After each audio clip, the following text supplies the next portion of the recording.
Hello students, good morning. कैसे आप लोग? आज हम आपका क्लास 12 का हिंदी लेके आए हैं। जितने भी स्टूडेंट हिंदी इलेक्टिव लिए हैं और आपका एग्जाम है तो ये वीडियो आपके लिए है। इसमें कंप्लीट वार्म अप प्रेस कराया जाएगा। अगर इस वीडियो को आप लोग देख लीजिएगा तो 80 में से लगभग 80 क्वेश्चन आपका एग्जाम में मिल जाएगा। समझ गए? यही पैटर्न रहेगा सेम, तो आप लोग ध्यान से देखिए। उसके बाद हम क्वेश्चन बैंक लेके आएंगे। समझ गए? तो आप लोग को हिंदी में ज़्यादा पढ़ना नहीं है। सभी चैप्टर का जो कवि है और लेखक का नाम वो पढ़ना है। फिर आपको लिखने सीखना है, जैसे पत्र, निबंध, ये सब लिखने सीखना है 10 जैसा। उसके बाद आपको गद्यांश समझना है और इसमें जो इंपॉर्टेंट क्वेश्चन है हिंदी का वही लास्ट में देखना है। समझ गए? चलिए शुरू करते हैं। क्लास 12 हिंदी इलेक्टिव, हिंदी ऐच्छिक जितने भी स्टूडेंट लिए हैं उसके लिए ये वीडियो है, चाहे आप साइंस के हों, आर्ट्स के हों या कॉमर्स के हों। चलिए शुरू करते हैं क्वेश्चन नंबर 1 से। आकाश वह असीमित विस्तार जहां से तारों की झिलमिलाहट सदियों से मानव को अपनी ओर खींचती रही है।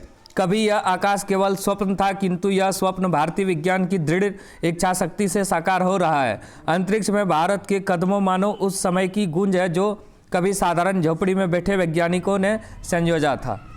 आपको पता होगा अभी चंद्रयान मिशन हुआ, उसी सब के बारे में है ये गद्यांश। चलिए आगे देखते हैं। सन 1969 में जब इसरो की स्थापना हुई, ISRO, तब किसी ने कल्पना भी नहीं की थी कि एक दिन भारत अपनी ही शक्ति से चांद और मंगल की धरती को छू लेगा। डॉक्टर साराभाई ने यह बीज बोया जिसमें विश्वास था कि विज्ञान केवल प्रयोगशाला की चारदीवारी तक सीमित नहीं बल्कि आम जनता की जिंदगी को बदलने का माध्यम बन सकता है। यही बीज आगे चलकर एक वट वृक्ष बना, माने बरगद का पेड़। 1975 का वर्ष भारत के लिए ऐतिहासिक रहा जब आर्यभट्ट उपग्रह ने अंतरिक्ष में पहुंचकर अपनी चमक बिखेरी, तो मानो करोड़ों भारतीयों की आंखों में उम्मीद का नया सूरज उग गया। उसके बाद 1980 में रोहिणी उपग्रह के साथ भारत ने अपने स्वयं के प्रक्षेपण यान से अंतरिक्ष तक का सफर किया। यह आत्मनिर्भरता का प्रथम स्वप्निल कदम था। चलिए आगे देखते हैं। आज अंतरिक्ष केवल वैज्ञानिक प्रयोग का क्षेत्र नहीं बल्कि भारत की पहचान बन चुकी है। PSLV और GSLV जैसे रॉकेट ने भारत को यह सामर्थ्य दिया कि वह अपने साथ साथ, चलिए वह आगे देखिए, वह अपने साथ अन्य देश के सपनों को भी अंतरिक्ष में पहुंचा सके। जब विदेशी उपग्रह भारतीय भूमि से उड़ान भरते हैं तो वह केवल तकनीक का नहीं बल्कि विश्वास का उत्सव होता है। भारत के अंतरिक्ष अभियान में चंद्रमा और मंगल विशेष पड़ाव है। चंद्रयान 1 ने चंद्रमा की गोद में छिपे जल अणुओं का रहस्य खोला। मंगलयान ने दुनिया को चकित कर दिया कि सीमित साधनों वाला एक देश भी कम खर्चे में लाल ग्रह तक पहुंच सकता है। यहाँ लाल ग्रह मंगल ग्रह के लिए प्रयोग हुआ। मतलब आपको क्या करना है, एक बार गद्यांश को पढ़ना है। समझ गए? ध्यान से, स्पीड में। जिसने भारत के विश्व इतिहास में अंकित कर दिया। चंद्रयान 3 की सफलता। चंद्रमा के दक्षिणी ध्रुव पर उतरते ही भारत ने यह सिद्ध कर दिया कि असंभव केवल शब्द है, वास्तविकता नहीं। पर भारत का सपना यहीं समाप्त नहीं होता। भविष्य में गगनयान मिशन भारतीय अंतरिक्ष यात्रियों को लेकर अंतरिक्ष में जाएगा। आदित्य L1 सूर्य के रहस्य को खोलेगा और आगे के अभियान मानवता को नए क्षितिजों से परिचित कराएगा। आगे देखिए। इन सब उपलब्धियों के बीच एक गहरा संदेश छिपा है। सीमित साधनों से ही असीमित सपने पूरे किया जा सकता है। भारत की यह यात्रा केवल विज्ञान की विजय नहीं बल्कि मनुष्य की अटूट आस्था, उसकी जिज्ञासा और परिश्रम का उत्सव है। अंतरिक्ष में भारतीय कदम हमें यह सिखाते हैं कि सितारे सिर्फ देखने के लिए नहीं होते, वे हमें यह याद दिलाने आते हैं कि यदि हम चाहें तो उन्हें भी छू सकते हैं। तो पहला क्वेश्चन देखिए आपके स्क्रीन पे। अंतरिक्ष में भारत के कदम किसकी गूंज बताए हैं? वैज्ञानिकों ने जो संजोग के रखा है। अभी ऊपर में पढ़े थे हम लोग। चलिए आगे देखिए। PSLV और GSLV ये सब क्या है? तो ये प्रक्षेपण यान है। जब विदेशी उपग्रह भारत से प्रक्षेपित होते तो उसे क्या कहा जाता है? विश्वास का उत्सव। गगनयान मिशन का उद्देश्य क्या है? सूर्य वाला था ये, अभी तुरंत बताया, अंतरिक्ष यात्रियों को भेजना। सॉरी आदित्य L1 का है। गगनयान मिशन जो है ये क्या करता है? देखिए लिखा है गगनयान मिशन अंतरिक्ष यात्री को लगेगा। आदित्य ये सूर्य का परिक्रमा करेगा। अब चलिए पर ध्यान देखिए, ये भी आपका एग्जाम में एक आएगा। 4 4 8 नंबर तो इसी तरह आपका एग्जाम में। अभी अभी थी धूप बरसने लगा कहाँ से यह पानी, किसने फोड़ घड़े बादल के की है इतनी शैतानी। सूरज ने क्यों बंद कर लिया अपने घर का दरवाज़ा, उसकी माँ ने भी क्या उसको बुला लिया, कहकर आज जोर जोर से गरज रहे हैं बादल के किसके काका किसको डांट रहे हैं, किसने कहा नहीं सुन माँ का, बिजली के आंगन में अम्मा चलती है कितनी तलवार, कैसी चमक रही है फिर भी क्यों खाली जाते हैं यार। चलो देखो क्वेश्चन, कवि ने अचानक बादल को किस प्रकार व्यक्त किया है, तो बादल के घड़े फूटने से, मतलब फौहार आ गया है वर्षा का। अगला, कवि ने सूरज को किससे बुलाए जाने की कल्पना की, माँ से। इस काव्यांश में कौन सा रस अधिक परिलक्षित होता है, तो अद्भुत रस। इस काव्यांश की भाषा की सबसे बड़ी विशेषता क्या है, बाल सुलभ कल्पना और सरलता, मतलब छोटा बच्चा से कल्पना किया गया। अब देखिए ये बहुत ही इंपॉर्टेंट है, 3-4 क्वेश्चन यहाँ से आपका फंसेगा।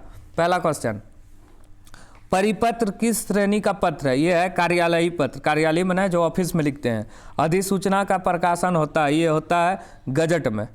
गजट मतलब होता है जो सांसद है वो जो पेश करता है। पीटीआई समाचार एजेंसी है, ये तो रटने वाला क्वेश्चन है, आपका 11 क्लास में भी था।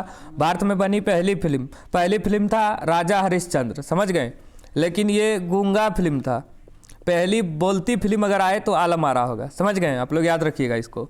स्टिंग ऑपरेशन क्या है, ये खोजपरत पत्रकारिता है। वैसे भी स्टिंग ऑपरेशन लिखा है, ऑपरेशन मतलब खोजना होता है।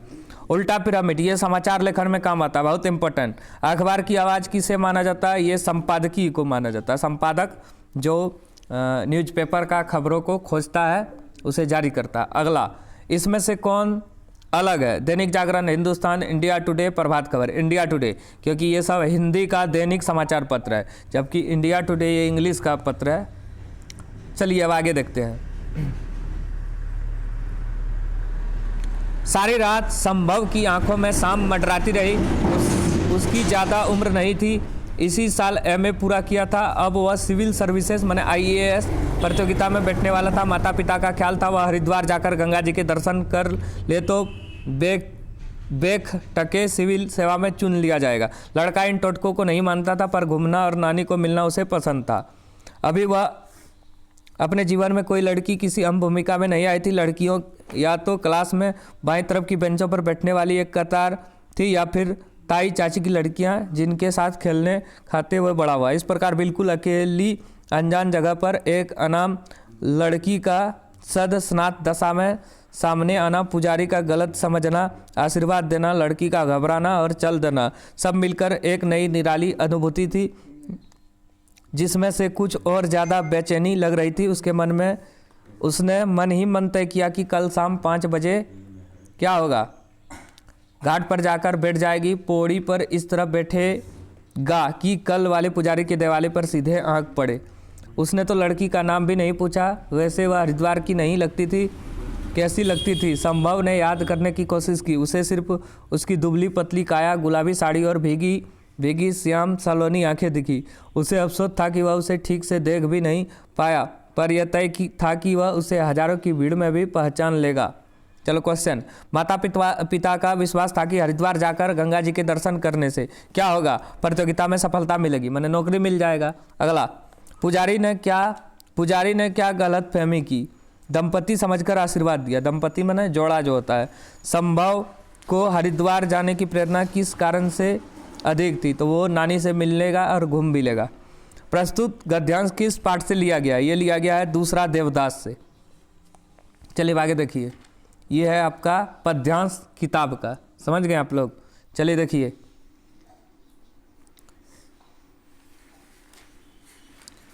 यह वह विश्वास नहीं जो अपने लघुता में भी कांपा, वह पीड़ा जिसकी गहराई को स्वयं उसी ने नापा। कुछ सा अपमान अवज्ञा के घुंघ आते कुडुए तब में, वह सदा द्रवित चिर जागरूक अनुरक्त नेत।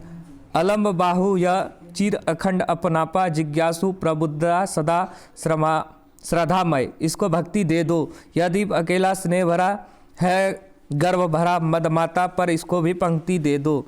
तो ये देखो, प्रस्तुत पंक्ति किस काव्य संग्रह से ली गई है, बावरा अहेरी। कवि ने विश्वास को किस रूप में प्रस्तुत किया है, स्थिर और अडिग, बदलने वाला नहीं। सदा द्रवित चिर जागरूक अनुरक्त नेत्र, किस गुण की ओर संकेत करता है, करुणा और सजगता। अलम बहु का अर्थ है उठी हुई भुजाएं। चलिए अब देखिए, ये आ गया आपका किताब का। प्रेमघन की छाया स्मृति निबंध किस शैली में लिखा गया है, ये है संस्मरणात्मक, बहुत इंपॉर्टेंट है ये क्वेश्चन। ढेलो चुन लो निबंध में शेक्सपियर के कौन से नाटक का जिक्र किया गया है? यह है मर्चेंट ऑफ वेनिस।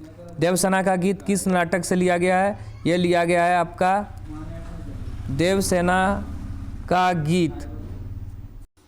चलिए देखिए, देवसेना का गीत किस नाटक से संबंधित है? ये स्कंदगुप्त होगा, ये गलत है। मैंने देखा एक बूंद कविता में कवि ने किसका महत्व प्रतिपादित किया है? छन का, थोड़ा थोड़ा छन। कोइया का दूसरा नाम क्या आपको पता होगा? कुमुद है, जल में उगने वाला पौधा। गांधी सागर बांध किस नदी पर स्थित है? चंबल नदी पे बनाया गया है। ये आपका ऑब्जेक्टिव खत्म हुआ। अब चलिए सब्जेक्टिव क्वेश्चन आंसर की तरफ चलते हैं। इसको ध्यान से आप लोग देखिए, ये क्वेश्चन एग्जाम में आएगा। 2026 का मॉडल पेपर में भी यही सब क्वेश्चन है। चलो क्वेश्चन आंसर देखो ठंडाम। पहला क्वेश्चन, कार्नेलिया का गीत में किसका वर्णन है? बहुत इंपॉर्टेंट क्वेश्चन। अगर इस चैप्टर से कोई भी क्वेश्चन आए तो आपको यही लिखना है। कार्नेलिया का गीत जयशंकर प्रसाद के प्रसिद्ध नाटक चंद्रगुप्त से लिया गया है। इसमें सिकंदर के सेनापति सेल्यूकस की पुत्री कार्नेलिया के माध्यम से भारत भूमि की भव्यता, प्राकृतिक सौंदर्य और मानवीय करुणा का चित्र लिया गया है। कार्नेलिया का गीत है ये चंद्रगुप्त। और यहाँ पे क्या था देखिए, यहाँ था देवसेना का गीत। देवसेना का गीत स्कंदगुप्त से, और कार्नेलिया का जो गीत है ये चंद्रगुप्त से लिया गया। ये दोनों क्वेश्चन याद रखना है। चलो अब आगे क्वेश्चन देखो। कवि निराला, निराला का पूरा नाम है सूर्यकांत त्रिपाठी निराला। मुक्त छंद के प्रवर्तक माने जाते हैं। मुक्त छंद से आप क्या समझते हैं? कवि सूर्यकांत त्रिपाठी निराला को हिंदी में मुक्त छंद का प्रवर्तक माना जाता है, क्योंकि उसने कविता को छंद के अनुशासन से मुक्त कर भावों के स्वाभाविक प्रवाह के अनुरूप लिखा। मुक्त छंद ऐसा काव्य रूप है जिसमें पारंपरिक छंदों, मात्रा, यतों और तूक के कठोर बंधनों से कवि को स्वतंत्रता मिलती है। अगला क्वेश्चन, गीत और मोती की सार्थकता किससे जुड़ी है? बहुत इंपॉर्टेंट है। गीत की सार्थकता मात्र उसकी रचनाओं में नहीं, अपितु दूसरे मतलब समाज के द्वारा गाने में और मोती का सागर से निकाले जाने की महत्वपूर्ण नहीं है, अपितु उसके गुणों को पारखी समाज का भी होना जरूरी है। मतलब गीत गाएंगे तभी उसका वैल्यू बढ़ेगा, अब मोती को सागर से निकालेंगे, परखेंगे, तभी उसका कीमत बढ़ेगा। यही बताया गया इसमें। आगे विद्यापति के काव्य भाषा की विशेषता बताए। बहुत इंपॉर्टेंट क्वेश्चन। चलिए देखिए, विद्यापति ने मैथिली भाषा को काव्य भाषा के रूप में चुना। उन्होंने पदों में आंचलिक शब्दों का भी खुलकर प्रयोग किया। विभिन्न अलंकारों का सहज एवं स्वाभाविक चित्रण किया। पदों को प्रभावी बनाने के लिए चित्रात्मक भाषा का भी प्रयोग किया। कई शब्दों की पुनरावृत्ति भी की। चलो अब आगे देखो। अमझर से आप क्या समझते हैं? अमझर गांव में सुनापन क्यों है? अमझर गांव का नाम है एगो सिंगरौली के उस गांव में। चलो अब आगे देखो। सिंगरौली के उस गांव का नाम अमझर पड़ गया था जो आमों से घिरा हुआ था और यहाँ आम झरा करते थे। जब से नवागांव के 18 गांवों को उजाड़ दिए जाने की सरकारी घोषणा हुई, तब से वहाँ के आम के वृक्ष पर सूनापन छा गया। वे अपने आप सूखने लगे और उसमें फल लगना बंद हो गया। इसी कारण अमझर गांव में सूनापन व्यक्त हो गया। इंपॉर्टेंट है। हाथी ने खेत की रखवाली के लिए क्या घोषणा की? हाथी ने पूरे जंगल में डिग्गी पिटवा कर यह घोषणा की कि गन्ने पर उसका साझा है, इसलिए कोई जानवर उसे क्षति न पहुंचाए, अन्यथा परिणाम बुरा निकलेगा। भारत की नदियां गंदी क्यों हो रही है? तो बहुत कारण है। भारत की नदियां आमतौर पर भारतीय लोगों के अंधविश्वास के कारण गंदी हो रही। लोग पूजा की सामग्री को नदी में बहाते हैं, कुछ लोग अस्थियों को बहाते हैं, उद्योगों द्वारा निकाले गए कूड़े कचरे को वहाँ पे बहा दिया जाता है। इससे प्रदूषित हो रही है नदियाँ। समझ में आ गया आपको? चलिए आगे देखिए। बिस्कोहर की माटी रचना में लेखक चांदनी रात और बच्चों पर क्या टिप्पणी करता है? बिस्कोहर की माटी। चलो देखो, लेखक कहता है कि चांदनी रात में खटिया पर बैठकर जब माँ अपने बच्चों को दूध पिलाती है, तब बच्चा दूध पीने के साथ साथ चांदनी रात के आनंद को भी पूरी तरह महसूस करता है, जैसे चांदनी भी बच्चों को उसकी माँ की तरह स्नेह ममता दे रही है। बहुत इंपॉर्टेंट क्वेश्चन। अगला, भरत राम का प्रेम पाठ के आधार पर आज की प्रासंगिकता पर टिप्पणी करें। तो बहुत इंपॉर्टेंट है, ये रामायण से लिया गया है। भरत और राम का प्रेम वर्तमान के लिए प्रासंगिक है और आवश्यक भी। आज रिश्ते का महत्व समाप्त होते जा रहा है, या यूं कहें कि सारे रिश्ते खोखले होते जा रहे हैं। बाहर से दिखावे और अंदर से नाम मात्र की भी मजबूती नहीं। भौतिकता के पीछे भागते मनुष्य वास्तविक सुख और आनंद से वंचित होते जा रहे हैं। वास्तव में सच्चा सुख और आनंद आपसी प्रेम से ही मिलता है। समाज में यदि भरत और राम के समान भाइयों में प्रेम व्यवहार हो तो जीवन की अनेक समस्याएं एवं बुराई स्वयं समाप्त हो जाएगी। आजकल इतना भाई में प्रेम नहीं है जितना भरत और राम में था। चलिए अब 40 नंबर क्वेश्चन, बहुत इंपॉर्टेंट क्वेश्चन है ये सब, एग्जाम में यही सब आएगा। कवि को धरती और मन की भूमि में क्या क्या समानता दिखाई देती है? कवि ने धरती और मन में निम्नलिखित समानता देखी। धरती यदि बंजर होता है तो मन को उब और खींच बंजर बनाए रहती है। पत्थर और चट्टान धरती पर बोझ है, वह उसकी कठोरता की निशानी है। ये बंधन और बोझ झूठे हैं, इसके टूटने के बाद ही जमीन और मन की असली उर्वरा शक्ति, उसकी रसपूर्णता उद्घाटित होती है। चलो अगला क्वेश्चन देखो। वसंत आया कविता में कवि की चिंता क्या है? तो वसंत आया कविता में कवि की चिंता यह है कि मनुष्य का प्रकृति से रिश्ता टूटता जा रहा है, उसे पुनः कैसे जोड़ा जाए। कवि यह विचार प्रकट करता है कि आज भी पहले की तरह ही ऋतुओं में स्वाभाविक रूप से परिवर्तन होता है, परंतु हम उस पर ध्यान नहीं देते और निष्पक्ष बने रहते हैं। आज भी पत्ते झड़ते हैं, कोपले फूटती है, पलाश के वन लाल लाल फूलों से ढक उठता है, कोयल भ्रमर मस्ती भरे गीत गाते हैं, परंतु हमारी निगाहें उन पर नहीं जाती। आधुनिक जीवन शैली ने मनुष्य को इतना आत्मपरक और भावहीन कर दिया है कि वह रिश्तों के परिवर्तन को अनुभूति से नहीं बल्कि कैलेंडर और दफ्तर की छुट्टी से जान पाते हैं। जब छुट्टी होगा तब ये याद आता है। कवि इस बात के लिए चिंतित है कि मनुष्य का प्रकृति से रागात्मक संबंध समाप्त होता जा रहा है, उसे पुनः स्थापित करना अत्यंत आवश्यक है। देखिए अगर 3 नंबर का क्वेश्चन आए ये तो 3 लाइन ही लिखिएगा, 5 का है तो पूरा लिखना ही पड़ेगा, कोई उपाय नहीं है। कुटज किस प्रकार अपनी अपराजय जीवन शक्ति की घोषणा करता है? तो इसमें भी थोड़ा देखिए, कुटज नाम व रूप दोनों ही अपने अपरिजय जीवन शक्ति की घोषणा कर रहा है। यह इतना आकर्षक नाम है कि हजारों वर्ष से जीता चला आ रहा है। जितने नाम आए और गए, कुटज है कि संस्कृति की निरंतर स्फीयमान शब्द राशि में जो जमकर बैठे सो बैठे हैं। रूप के तो कहने ही क्या, चारों तरफ से कुपित यमराज के दारुण निश्वास के समान धधकती लू में यह हरा भी है और भरा भी। कठोर पाषाण की कारा में शुद्ध जल स्रोत से बरबस रस खींचकर सरस बना हुआ है। इसमें कितनी कठिन जीवन शक्ति है, जीवनी शक्ति की जीवनी शक्ति को प्रेरणा देती है। चलिए इसको यहाँ तक भी लिख सकते हैं आप लोग, समझ गए। चलिए अब आगे देखिए, 20 मिनट में हो जाएगा पूरा कंप्लीट।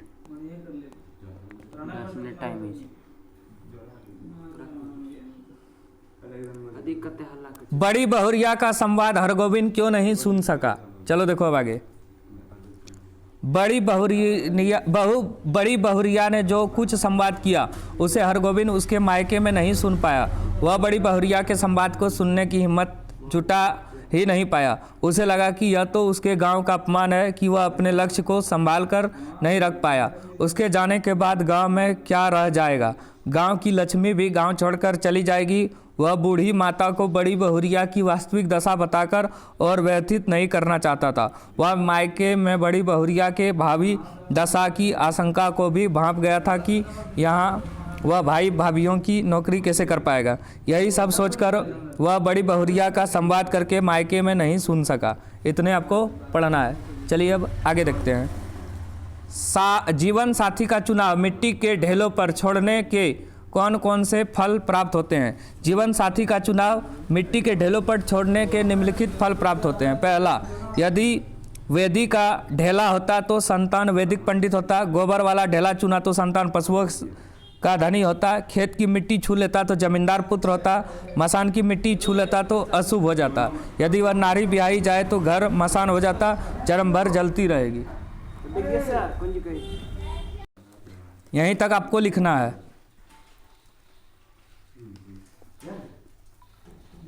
प्रेमघन की छाया स्मृति के लेखक का हिंदी साहित्य के प्रति झुकाव किस प्रकार बढ़ता गया?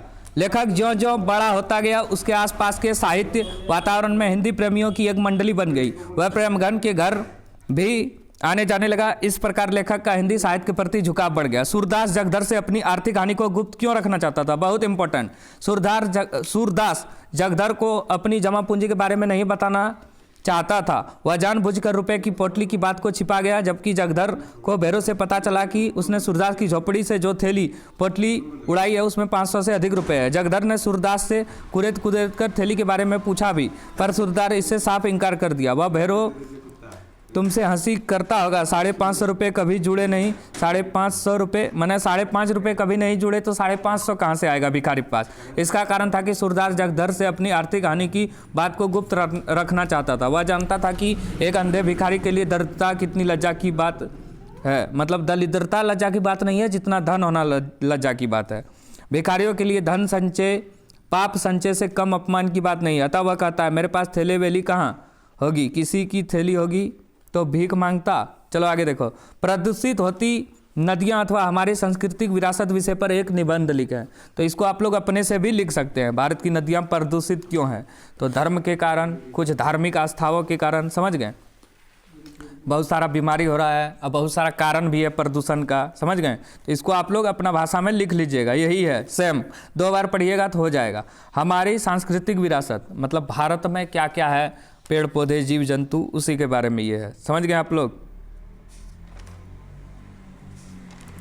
शहर में चारों ओर गंदगी का अंबार है, इस पर पत्र लिखना है। सेवा में स्वास्थ्य अधिकारी, सबसे पहले डेट लिखना है और एड्रेस आप लोग लिख सकते हैं। सेवा में स्वास्थ्य अधिकारी जमशेदपुर नगर निगम जमशेदपुर। विषय मोहल्ले की सफाई हेतु प्रार्थना पत्र। माँ से सविनय निवेदन यह है कि हमारे क्षेत्र में गंदगी का अंबार लगा है, जिसके चलते बहुत सारी बीमारी हो रही है, नालियाँ जाम हो गया है, तो कृपया करके इसे साफ करवाने का कष्ट करें या कृपा करें। इसके लिए मैं सिर मानकर सदा आभारी बना रहूँगा। ये आपको लिखना है हिंदी में, एक बार समझ में आ जाएगा। ये बहुत इंपॉर्टेंट है। टेलीविजन पे कितना प्रकार का समाचार आता है। पहले राष्ट्र समाचार जो देश भर की घटनाएं हैं, अंतर्राष्ट्रीय समाचार विदेश की घटना के बारे में बताता है, खेल समाचार स्पोर्ट्स न्यूज़ जो है, और फिर क्या व्यापार, इसमें मार्केट के बारे में बताया जाता है, सोना चांदी के बारे में, मनोरंजन इसमें फिल्म गीत संगीत इस सब के बारे में। संपादक के कार्यों का उल्लेख करें। संपादक मतलब जो पेपर छापता है, तो क्या क्या कार्य है उसका।